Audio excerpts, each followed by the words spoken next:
में एक भी घर, एक भी कमरा ना छूटे। 15 दिनों से बुखार हो या चमड़े पर लाल या सफेद धब्बे या गांठें हो तो अपने गांव की सहिया या घर आए छिड़काव कर्मियों को बताएं अथवा सरकारी स्वास्थ्य केंद्र में जाएं। सभी सरकारी स्वास्थ्य केंद्र में कालाजार की जांच और उपचार की सुविधा बिल्कुल मुफ्त उपलब्ध है।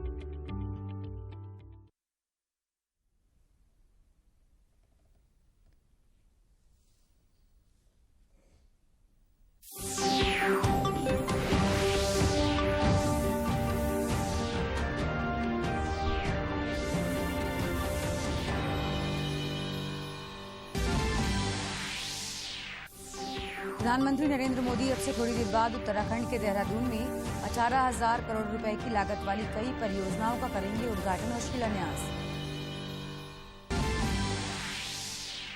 राज्यपाल रमेश बैस ने धनबाद स्थित बीसीसीएल के कुसुंडा क्षेत्र में कोयला खनन कार्य का लिया जायजा।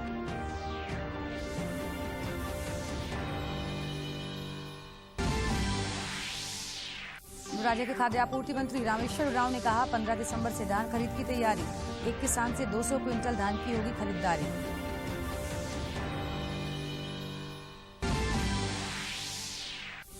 और चक्रवातीय तूफान जवाद का झारखंड में भी दिखने लगा असर। रांची समेत कई जिलों में छाए बादल, अगले 48 घंटों में अनेक स्थानों पर हल्की बारिश की संभावना।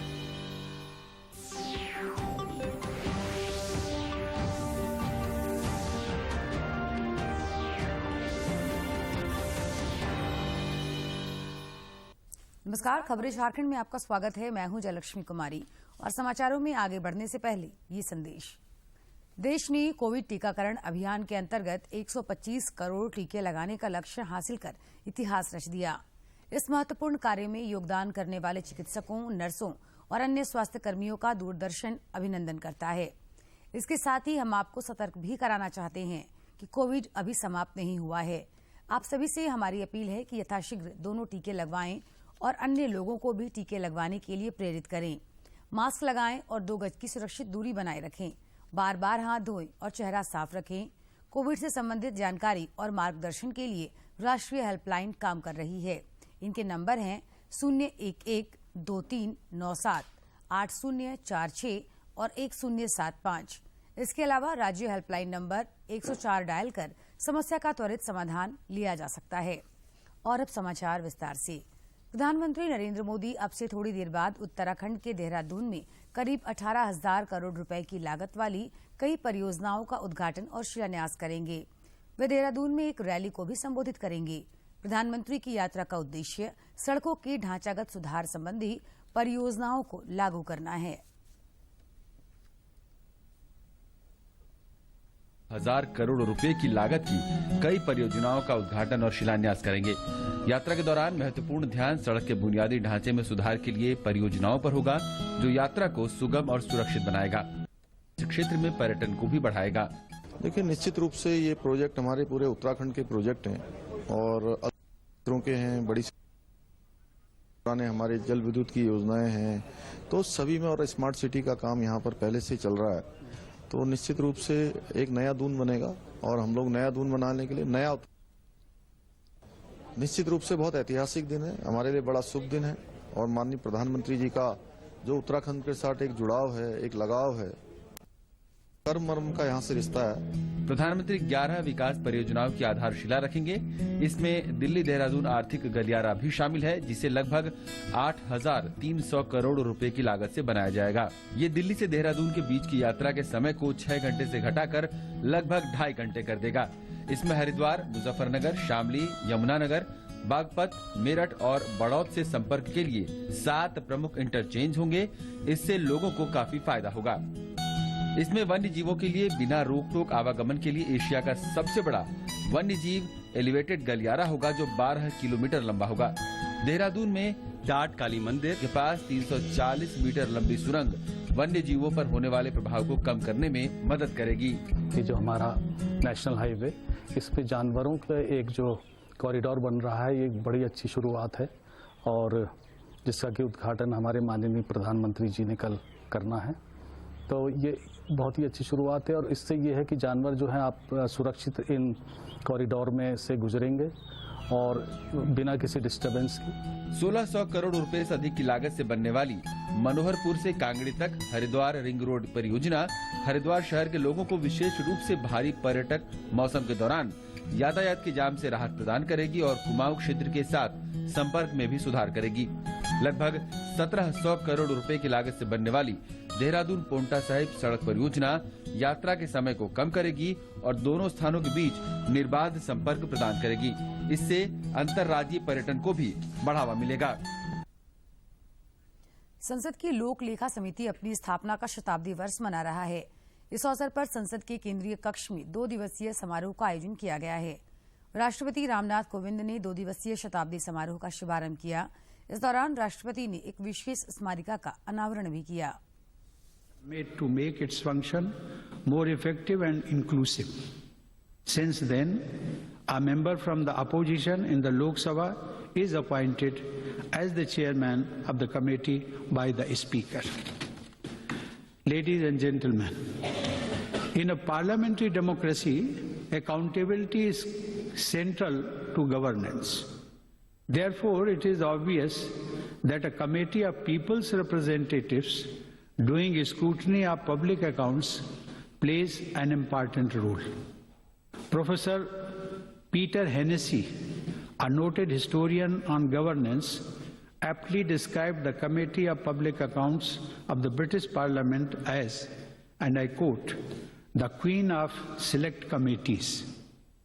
By its very existence, exerted a cleansing effect in all the government departments, unquote. The Public Accounts Committee नई दिल्ली स्थित IGIB के निदेशक डॉक्टर अनुराग अग्रवाल ने कहा कि हाइब्रिड इम्यूनिटी की वजह से भारत में ओमिक्रॉन का खतरा कम है।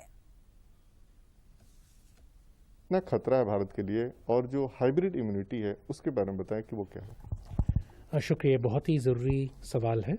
इसमें इम्यून एस्केप भी है, इसमें ट्रांसमिसिबिलिटी भी है। इसका मतलब ये हुआ कि ये फैलने की पूरी ताकत रखता है और दुनिया में मुझे लगता है हम इसको फैलता हुआ देखेंगे। अब भारत पे आते हैं। इम्यूनिटी 3 तरह की होती है। इन्फेक्शन की इम्यूनिटी, आदमी इन्फेक्ट हुआ और उसके बाद इम्यूनिटी। ये तो हमें पता लग रहा है साउथ अफ्रीका से कि वहाँ री इन्फेक्शन हो रहे हैं, तो मतलब ओमिक्रॉन इन्फेक्शन की इम्यूनिटी को तोड़ देता है। दूसरी होती है वैक्सीन इम्यूनिटी। वैक्सीन इम्यूनिटी के वैक्सीनेशन के बावजूद इन्फेक्शन हो जाना। हमने देखा था कि डेल्टा ने भी काफ़ी वैक्सीनेट लोगों में इन्फेक्शन की। ओमिक्रॉन डेल्टा से भी ज़्यादा है, तो यहाँ पे भी रिस्क है इन्फेक्शन होने का। लेकिन लोगों ने दिखाया है कि इन दोनों तरह की इम्यूनिटी अगर हो तो सीवियर डिजीज़ नहीं होता ज़्यादातर। तीसरी इम्यूनिटी जो सबसे तगड़ी होती है वो है हाइब्रिड इम्यूनिटी। आदमी को इन्फेक्शन भी हो चुका और वैक्सीनेशन भी लग गई।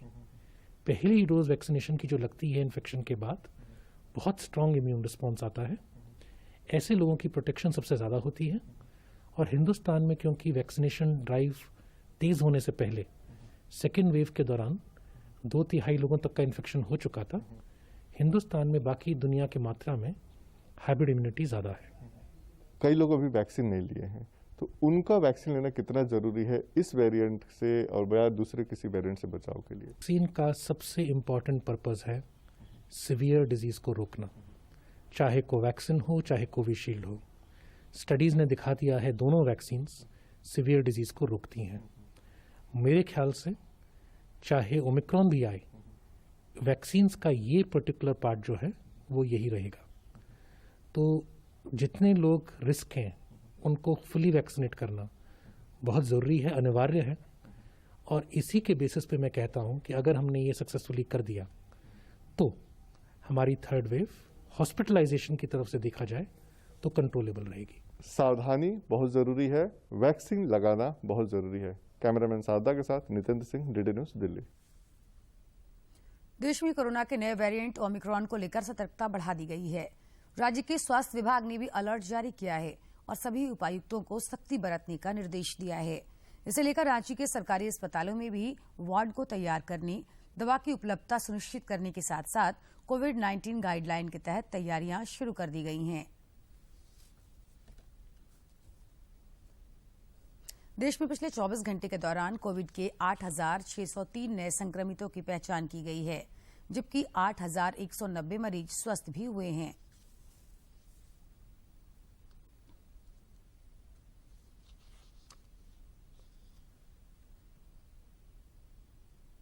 इधर झारखंड में कोरोना संक्रमित नए मरीजों के मिलने का सिलसिला जारी है। पिछले 24 घंटे के दौरान सिर्फ रांची जिले में 7 नए संक्रमित मिले।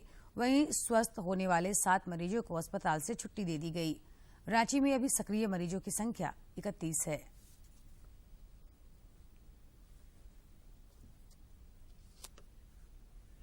देश में कोविड के खिलाफ जारी जंग में टीकाकरण अभियान तेज गति से चल रहा है। केंद्रीय स्वास्थ्य मंत्रालय के अनुसार देश में अब तक 1 अरब 26 करोड़ 53 लाख से अधिक कोविड रोधी टीके लगाए गए हैं।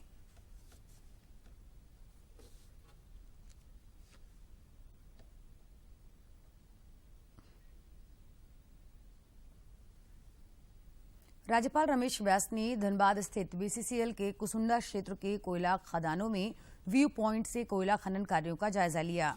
साथ ही खनन कार्यों में प्रयुक्त होने वाली 3 भारी वाहनों का उद्घाटन भी किया। इस अवसर पर राज्यपाल ने कहा कि उन्होंने विदेशों में भी अंडरग्राउंड माइनिंग देखी है। उन्होंने धनबाद में ओपन कास्ट माइनिंग और कोयला खनन कार्यों के साथ साथ यहां की व्यवस्था एवं प्रबंधन का भी जायजा लिया।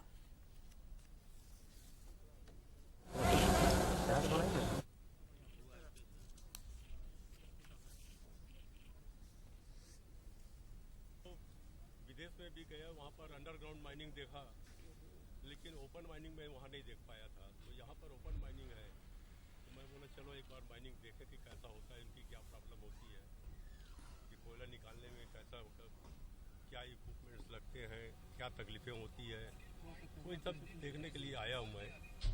और रात को रिसेप्शन अटेंड करके फिर कल सवेरे जाऊँगा। नहीं, मेरी जानकारी में अगर आप लोग लाएंगे तो निश्चित रूप से जो सॉल्यूशन होगा वो हल करेंगे आपको। मैं पता करूंगा इस मामले में, मेरी जानकारी में नहीं है। और जिस जगह पर आप लोग डिस्पैच नहीं हो पाया, बट इस बार डिस्पैच भी है, देश को भी जरूरत है और हमारा भी प्रोडक्शन लास्ट ईयर से है। बोथ कोल एंड वो भी दोनों कोल एंड डिस्पैचेस दोनों में आ गए। अब आया फर्स्ट टाइम ओपन कास्ट देखना का ये था, तो कल डीसी साहब से भी इंफॉर्मेशन मिला है, तो हम लोग भी आए हैं। तो ये ना प्रोजेक्ट देखे सुंडा एरिया का, देख के सब निकले। राज्य के खाद्य आपूर्ति मंत्री डॉक्टर रामेश्वर उरांव ने कहा कि राज्य में 15 दिसंबर से धान की खरीद की तैयारी की जा रही है। उन्होंने रांची में पत्रकारों से बातचीत में कहा कि धान देने वाले किसानों को 50% राशि का भुगतान तुरंत कर दिया जाएगा, जबकि शेष राशि का भुगतान 3 महीने के अंदर करने की कोशिश की जाएगी। खाद्य आपूर्ति मंत्री ने कहा कि इस बार राज्य सरकार ने एक किसान से अधिकतम 200 क्विंटल धान की खरीदारी का निर्णय लिया है। 1000 दिया क्विंटल। झारखंड में ऐसा कोई किसान नहीं है मेरे जानते, और झारखंड को मैं दावा करता हूँ, जानता हूँ, गांव-गांव घुमा हुआ हूँ, कि 1000 क्विंटल बेचने वाला कोई किसान ऐसा नहीं होगा मेरे ख्याल से। कुछ जिले ऐसे हुए जो काफी बेच दिया बिचौलियों के माध्यम से। हाँ, हुए हैं। उसी को रोकने के लिए, बिचौले के रोकने के लिए हम लोग 200 क्विंटल रखें। अब हमारे पास जो आएंगे छोटे और मझौले किसान, जो उनको सरप्लस होगा धान का, जेन्युइन किसान हो गए। एमएसपी का फायदा किसान को देना है, व्यापारी को नहीं देना है। हमको स्पष्ट है। समाचारों का सिलसिला जारी रहेगा, लेकिन इस विराम के बाद। माँ, वरना कोई बीमारी है क्या जो 100 दिनों तक रोज दवाई लूं? बेटी, आयरन की गोली माँ के शरीर को मजबूत बनाती है, और तुम फिर ऐसे पतले थैले में इतना सामान। छोड़ो ना माँ, उसका शरीर भी मजबूत है और ये थैला भी। ये देखो। बेटी, ये गोली खून की कमी नहीं होने देती, और बच्चे को पोषण माँ से ही तो मिलेगा। ये लो, चांस क्यों लेना? चांस क्यों लेना है, चांस क्यों लेना। झारखंड सरकार आएगी आपके द्वार।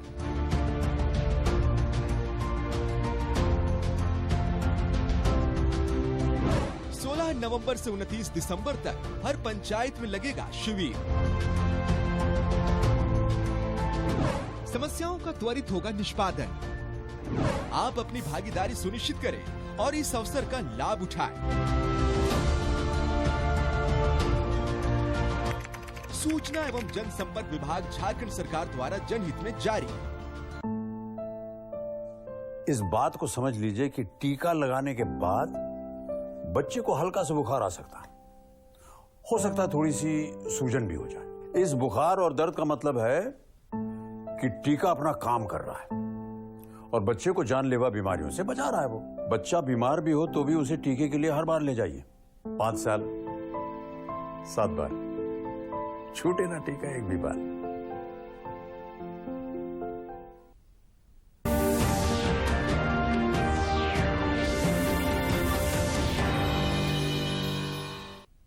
झारखंड उच्च न्यायालय में रांची सदर अस्पताल के 500 बेड क्षमता के पूर्ण संचालन को लेकर दायर अवमानना याचिका पर वीडियो कॉन्फ्रेंसिंग के माध्यम से सुनवाई हुई।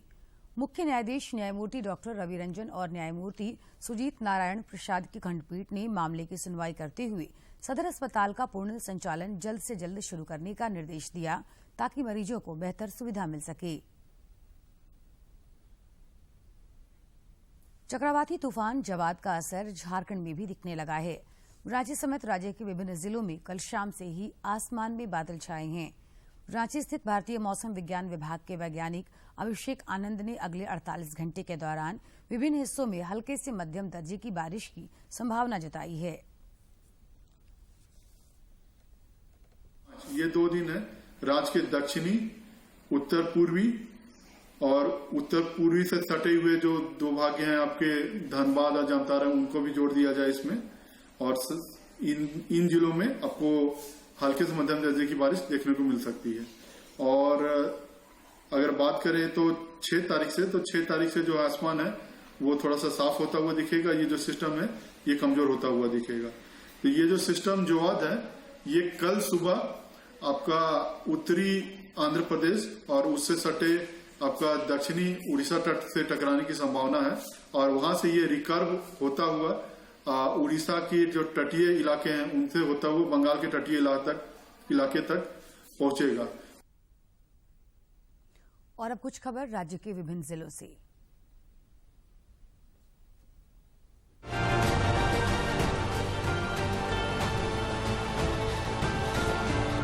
सिमडेगा जिला कृषि तथा उद्यान विभाग एवं आत्मा की समीक्षात्मक बैठक में फल फूल सब्जी के पौधों एवं बीज वितरण हेतु लाभुकों के चयन एवं खरीफ फसल की तैयारी से संबंधित विस्तृत समीक्षा की गई। मौके पर केसीसी एवं ऋण माफी योजनाओं पर आवश्यक दिशा निर्देश दिए गए। पलामू के उपायुक्त शशि रंजन ने केंद्रीय विद्यालय प्रबंधन समिति की बैठक की अध्यक्षता की। बैठक में विद्यालय परिसर तक सड़क निर्माण सहित स्कूल में शैक्षणिक संस्थान बढ़ाने, भवन के जीर्णोद्धार और सौंदर्यीकरण समेत कई बिंदुओं पर चर्चा की गई। पश्चिमी सिंहभूम जिले के टोंटो प्रखंड के विभिन्न पंचायतों में आपके अधिकार आपकी सरकार आपके द्वार कार्यक्रम का आयोजन किया गया। कार्यक्रम में विभिन्न विभागों द्वारा जनता से आवेदन प्राप्त किए गए। मौके पर परिसंपत्तियों का भी वितरण किया गया। पलामू के सिविल सर्जन कार्यालय सभागार में नवजात शिशु सुरक्षा कार्यक्रम के तहत चल रहे 2 दिवसीय प्रशिक्षण कार्यक्रम का समापन हो गया। कार्यक्रम के दौरान प्रसव के पूर्व की तैयारियों और उपकरणों की कार्यक्षमता की जांच तथा जन्म के समय नवजात शिशु का आकलन तथा साफ सफाई समेत अन्य सभी आवश्यक जानकारी दी गई। धनबाद जिले के 7 प्रखंडों के 7 पंचायतों में पंचायत स्तरीय शिविर का आयोजन किया गया। इस दौरान सरकार की सभी लोक कल्याणकारी योजनाओं की विस्तृत जानकारी देने, उनसे आवेदन प्राप्त करने और शिकायतों के त्वरित निष्पादन के उद्देश्य से सभी संबंधित विभागों द्वारा स्टॉल लगाया गया। खूंटी जिला अंतर्गत टीकाकरण महाअभियान के तहत हर घर तक पहुंचकर योग्य लाभुकों को टीका लगाया जा रहा है। कोरोना टीकाकरण अभियान में गति लाने के उद्देश्य से सुदूरवर्ती क्षेत्रों में हर स्तर पर ग्रामीणों को जागरूक किया जा रहा है। पीएम केयर फॉर चिल्ड्रन योजना तथा स्पॉन्सरशिप योजना के तहत जिले के कमल टोला में रहने वाले 2 बच्चों को बाल कल्याण समिति एवं बाल संरक्षण विभाग द्वारा सत्यापित कराने के उपरांत इनका ऑनलाइन अनुमोदन किया गया। राष्ट्रीय तंबाकू नियंत्रण कार्यक्रम के तहत पलामू जिला मुख्यालय मेदिनीनगर में 1 दिवसीय कार्यशाला का आयोजन किया गया। इसमें स्वास्थ्य विभाग के हेल्थ प्रोफेशनल्स को तंबाकू सेवन के दुष्परिणामों के साथ ही इसकी रोकथाम के लिए बनाए गए कानूनों की जानकारी दी गई। अवैध पत्थरों के उत्खनन के खिलाफ पाकुड़ जिला टास्क फोर्स की टीम ने बड़ी कार्रवाई की है। डीटीएफ के संयोजक सह एसडीओ पंकज कुमार के नेतृत्व में की गई छापेमारी के दौरान सुंदर पहाड़ी मौजा में संचालित अवैध पत्थर खदान से विस्फोटक सामानों सहित 7 ट्रैक्टर, 6 ड्रिल मशीन, 1 पोकलेन जब्त किया गया है। भाजपा के पूर्व प्रदेश अध्यक्ष डॉक्टर दिनेशानंद गोस्वामी ने कहा है कि जमशेदपुर के ग्रामीण इलाकों में अवैध वनों की कटाई धड़ल्ले से जारी है। उन्होंने कहा कि स्वर्ण रेखा नदी से अवैध रूप से रात के अंधेरे में बालू का खनन और उठाव किया जा रहा है। इन सभी मसलों पर कार्रवाई को लेकर भाजपा के एक प्रतिनिधिमंडल ने उपायुक्त के नाम एक मांग पत्र सौंपा। धनबाद के सिजुआ स्थित बस्ती में जोरदार आवाज के साथ धरती फटने की सूचना है। वहां बने गोफ में जामा मस्जिद का मीनार और मस्जिद का सारा सामान जमींदोज हो गया। हालांकि कोयला कंपनी बीसीसीएल ने इस क्षेत्र को पहले से ही डेंजर जोन घोषित किया हुआ है। भूदसान के 10 मिनट पहले ही कुछ लोग नमाज पढ़कर मस्जिद से बाहर निकले थे।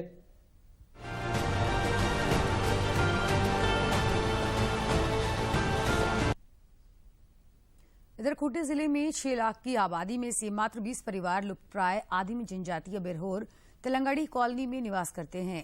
जंगल और पहाड़ों से होकर जाने वाले सुदूरवर्ती तेलंगाड़ी बिरहोर कॉलोनी का प्राकृतिक दृश्य मनोरम है। तेलंगाड़ी में सरकार द्वारा कई कल्याणकारी योजनाओं के चलाए जाने के बावजूद बिरहोरों की संख्या कम होती जा रही है। लगातार कुपोषण और एनीमिया के शिकार बिरहोरों के लिए सेवा वेलफेयर सोसाइटी की पहल पर उपायुक्त शशि रंजन और उद्योगपति सह समाजसेवी रोशनलाल शर्मा ने पोषण युक्त खाद्य पदार्थ उपलब्ध कराया। सीखना चाहते हैं, देश का सेवा करना चाहते हैं। अगर हमको मदद करे तो कंप्यूटर सीखना चाहते हैं। हम कंप्यूटर सीख के अपना गांव का बच्चे लोग को सिखाएंगे। तो हम क्या बोलते हैं, पुलिस में जाना चाहते हैं क्योंकि मैट्रिक पास किए, इसलिए झारखंड की सेवा करना चाहते हैं। केंद्र सरकार की महत्वाकांक्षी योजना प्रधानमंत्री आवास योजना ने लोहरदगा के कैरो प्रखंड के लोगों के चेहरे पर खुशी ला दी है। प्रखंड के जिन गरीबों के पास रहने के लिए टूटे फूटे कच्चे मकान थे, वे आज सरकार की इस योजना का लाभ लेकर बेहद खुश नजर आ रहे हैं।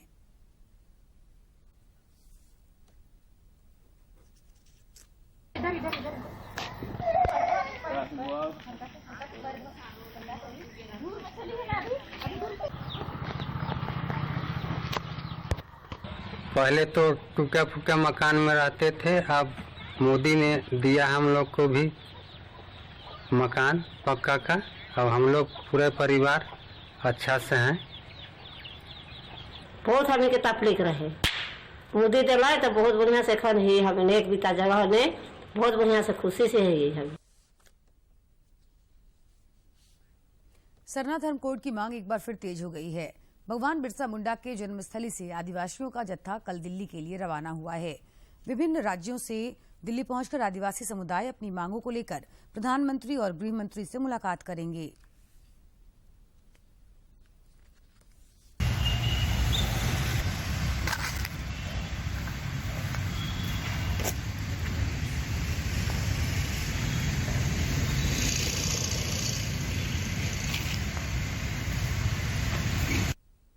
देना होगा, देना होगा, सरना धर्म कोड देना होगा, देना होगा, देना होगा, सरना धर्म कोड लागू करो, लागू करो, लागू करो, सरना धर्म कोड लागू करो, लागू करो, देना होगा, सरना धर्म कोड देना होगा, देना होगा, देना होगा, सरना धर्म कोड लागू करो, लागू करो, लागू करो। दिन से हम लोग सरना मांग कर रहे हैं।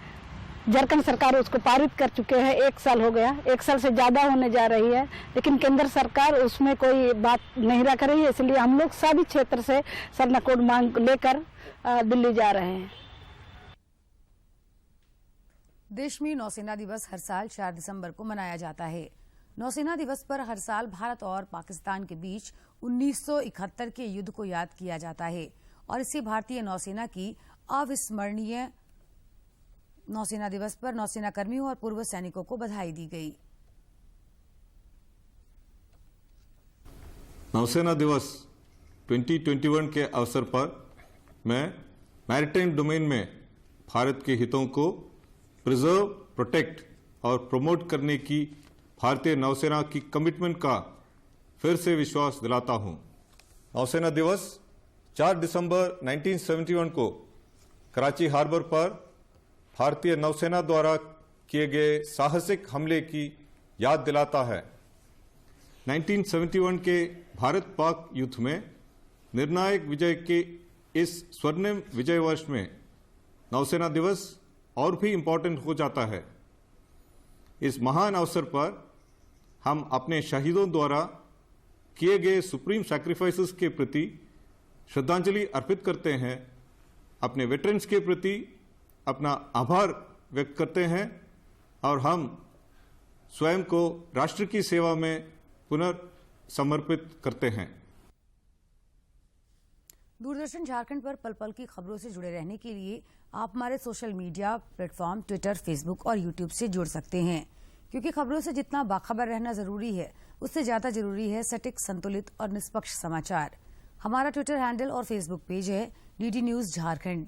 आप हमें YouTube channel Jharkhand DD news पर देख और सुन सकते हैं।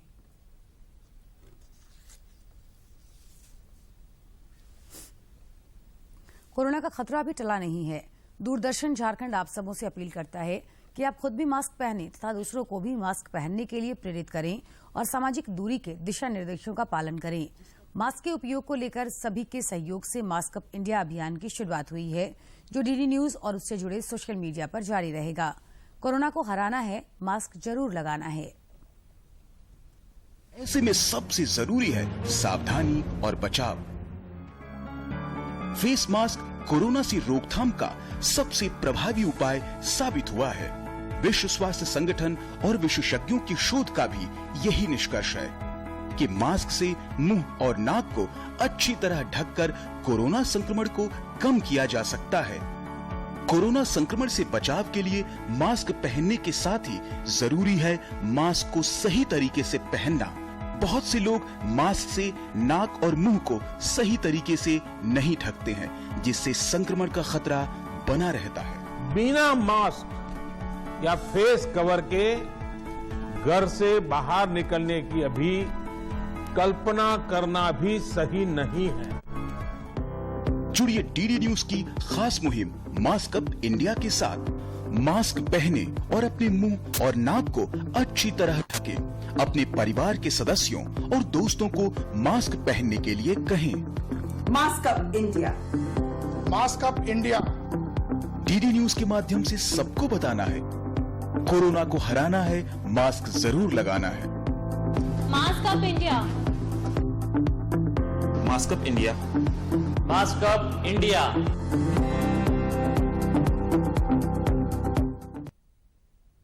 और खबरों के अंत में एक नजर मुख्य समाचार पर।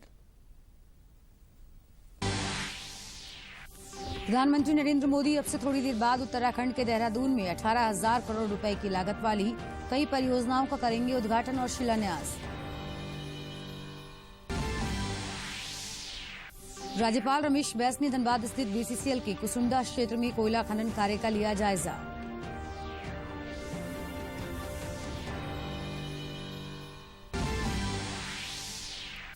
राज्य के खाद्य आपूर्ति मंत्री रामेश्वर उरांव ने कहा 15 दिसंबर से धान खरीद की तैयारी, एक किसान से 200 क्विंटल धान की होगी खरीदारी।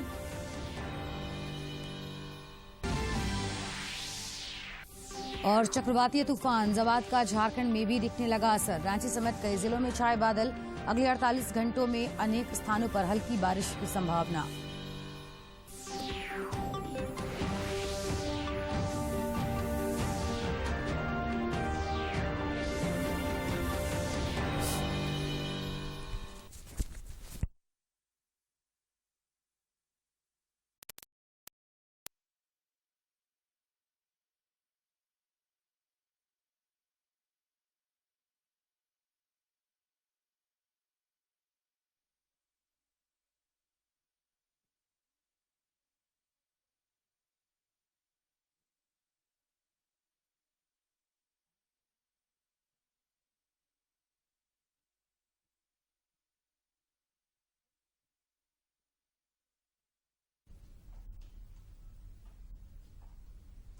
जोहार, नई बुलंदी कार्यक्रम में आप तमाम दर्शकों का स्वागत है।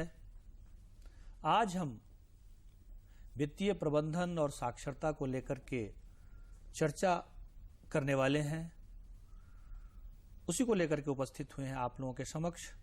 हमारे साथ आज की चर्चा में शामिल हो रहे हैं आप श्रीमान अविनाश कुमार जी, आप अपर सचिव हैं वित्त झारखंड सरकार के। अविनाश जी, वित्तीय प्रबंधन क्या है?